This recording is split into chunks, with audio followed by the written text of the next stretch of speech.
For years now, we have been making stained glass pieces like this one using 2-part epoxy and transparent resin dyes. However, I know that resin isn't for everyone, so I wanted to see if I could find a way to make something similar with things that you could use at your kitchen table. This is our journey to find a way to make it work.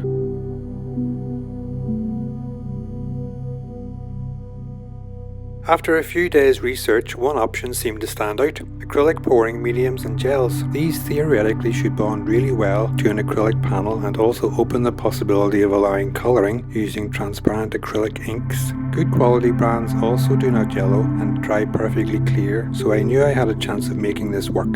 I ran some tests and it immediately became clear that these would behave differently to resin. The gels just sit there, and even when you spread them out, they don't self-level like I wanted. It was also clear that I needed the medium to perform 2 separate jobs. I needed a way to stick our templates to the acrylic, and then I needed a way to fill the cells with colour. Ideally, this would be the same product. Some more research later, I found what I thought was my best bet: liquid glass by TriArt. For my first test, I decided to try to stick one of our stained glass templates to a panel using the liquid glass, and so I poured it onto the panel and spread it out, just like I would do with the resin. At first it looked okay, and I placed the template on top and bedded it in. Within a short time though, I could see that the liquid glass was beading up on the acrylic. This is bad for 2 reasons. It will make the final result blotchy, and it also shows the adhesion between the 2 materials isn't great. There is obviously a surface energy issue here, and honestly, this was a bit of a blow. I decided to let it dry and see what would happen anyway, and continue with some other tests. For colouring, I again did a lot of research, and I was able to find a yellow, magenta and blue acrylic ink that would allow me to mix any colour, except for white of course. They are fully transparent and had a really high rating for colour fastness and UV protection. I chose Rowney, and I'll list the colours you will need in the description. I used quite a lot of drops of the yellow compared to the other colours, but I don't really have a recipe to share, as I like each mix to be a little bit different. Just a few drops of the blue go a long way though. I ended up with 12 different blends and started to mix them by tilting them and rolling them. It became clear that some of the colours mixed more easily than others, and this was a bit of a pain, but I knew I shouldn't shake them or do anything that would create bubbles, as they may be hard to get rid of later. Over the next few days, some of my testing showed real promise that the liquid glass would be good for colouring the cells. However, it was clear that small areas seemed to dish too much, leaving an almost empty area in the centre with all the colour around the edge. Larger areas seemed to be fine though. I 3D printed a test piece with different wall heights to test if shorter walls would have less pull on the colours and so result in less dishing. At the same time, I had come up with a new solution for sticking the templates onto the acrylic: Polyvine multi-surface lacquer. Labelled to do everything we needed to in terms of performance, but also that it will stick to everything and that it dries fast. It has an acrylic cross-linked base, and so it should permanently bond to the acrylic panel, if what I read on the internet is correct of course. I painted some onto our test panel and bedded in the 3D printed test piece. The lacquer goes on white, so it's easy to see if you have missed a spot. It doesn't really flow much, so I'll need to look into that later. Importantly, I need to keep the layer thin or it will skin over, trapping moisture underneath and stay white. It dried perfectly clear in a couple of hours, and I was really impressed with how it looks and how strong it was. The wall heights I chose were our standard 2mm, a medium value of 1.2mm, and a low value of 0.8mm.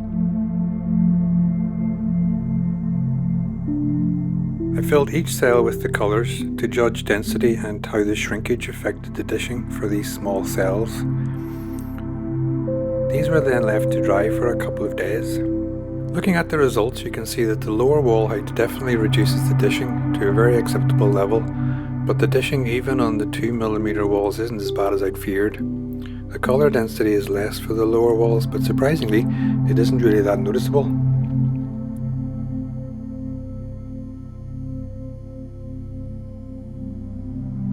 Okay, time for a bigger test. I've printed this stained glass template with 1mm tall walls. It's a bit floppier than I'd like, and some of our cleanup steps in manufacturing are impacted, but let's try it and see how it looks. I I'm using the lacquer to stick it down. Maybe a roller would be easier, but I'm brushing it to give a nice even coat. I think I'll add a little more as it doesn't really want to wet the template as much as I'd like. I'll let that dry for a couple of days and then I can add the colours. It dried almost perfectly. Let's go to super fast mode.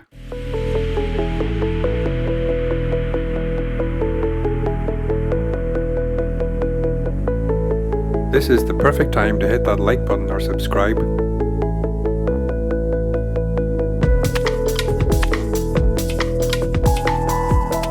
And super fast mode. Leave that to dry. Okay, so let's have a look. There are a couple of things to notice. First, the center colours look great, but the outer colours look badly mixed and gritty for some reason. Overall it isn't bad, but I really need to fix those issues. To make a long story short, I decided to run the exact same test, but this time I emptied the colours into a cup and carefully stirred them to make sure they were fully mixed before putting them back into the bottles to have another go. The theory was that the gritty look was down to a mixing issue. There is no question that this one is much better than the last, but it still has some gritting in it. I think I need to do some more research.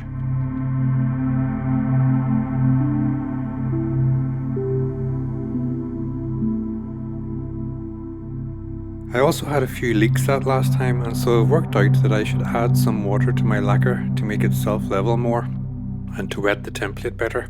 I also decided to go with a standard 2mm thick template this time around in the hope that the result is slightly less pitted on those larger cells. That looks so much better already. A couple of days to dry and then we can add the colour. So what I think I have figured out is that the acrylic inks might have been having some colour shock from mixing together. I don't think it's due to mixing with the liquid glass, as the effect isn't everywhere, so I think it must have happened when I dropped the colours into the bottles on top of each other. The solution is to mix the colours separately into the liquid glass in cups, and then combine those mixtures to make the other colours. Let's see how it dries. Okay, so for the moment of truth, it's perfect, no grit at all.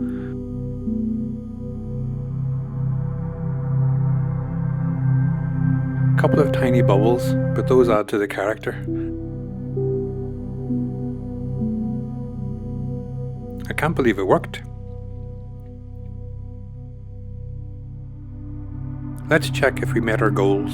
It's not quite as clear as resin, but it's still pretty awesome. With our 3 primary colour inks, we can mix the whole rainbow of colours. Our acrylic, the liquid glass and the lacquer are all labelled as fully non-yellowing. Our colours are UV safe, especially behind glass, but if we paint with a UV safe varnish, it will be safe for outdoor use too.